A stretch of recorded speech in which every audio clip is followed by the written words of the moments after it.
Tu as besoin de Jésus pour pouvoir garder ta bonne semence jusqu'au bout.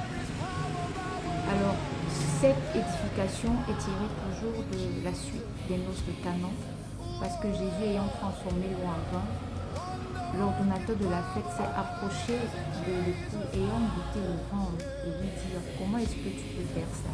Généralement, on donne du bon vin au début lorsque les gens sont bien conscients, et lorsque les gens sont déjà enivrés, on peut leur donner le moins bon. Mais toi, tu as donné du début jusqu'à la fin le bon vin.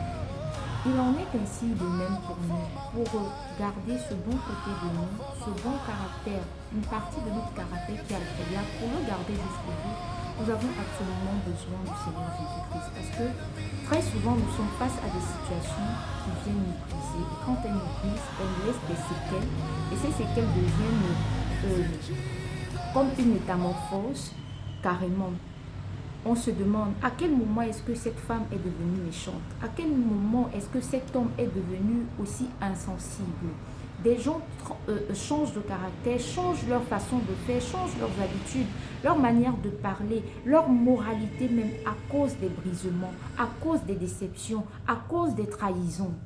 Et sans Jésus, tu ne peux pas t'en sortir à la suite d'une trahison. Sans Jésus, tu ne peux pas t'en sortir à la suite d'une déception. Les gens ont pour la plupart le réflexe de rendre le mal pour le mal une fois qu'elles sont arrivées à la goutte de trop. Alors elle se dit, à quoi bon continuer à être généreux? À quoi bon continuer à être celui-là qui tend la main alors que quand toi tu es dans le besoin, il n'y a personne. Des situations de ce genre transforment parfois négativement certaines personnes. J'ai été fidèle, mais ça ne sert à rien. Mon mari, ma femme, elle me trompe tout le temps. Mais comment est-ce que tu vas parvenir à demeurer une personne fidèle à ta propre éthique, à ta propre identité sans Jésus? Tu ne parviendras pas. Aujourd'hui, on évolue dans un monde où des gens sont tellement déçus dans des relations humaines, que ce soit en amitié ou en amour. Alors du coup, des gens ne sont plus vrais dans leurs relations. Ils sont toujours prêts à faire du mal. Certains entrent même dans des relations humaines avec le but de détruire, parce qu'elles sont détruites de l'intérieur. Et on se demande qu'est-ce qui n'a pas marché. Il n'était pas comme ça, elle n'était pas comme ça.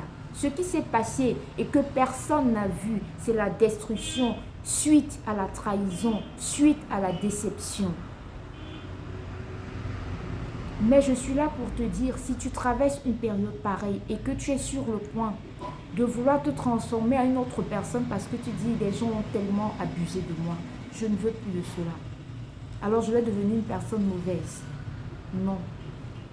Reviens sur ta décision et prie Dieu, parce qu'il n'y a qu'avec le Seigneur Jésus-Christ que tu peux parvenir à outrepasser les déceptions, être au-dessus des trahisons, sans toutefois pervertir ton âme, sans toutefois pervertir ta personne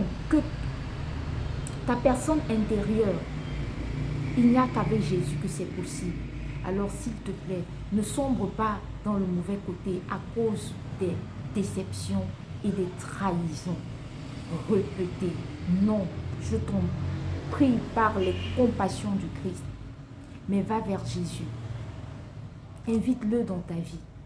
Et il te donnera le pouvoir de pardonner, le pouvoir d'être au-dessus de ces trahisons, au-dessus de ces déceptions, pour que ta bonne semence demeure au nom puissant de Jésus-Christ. Amen.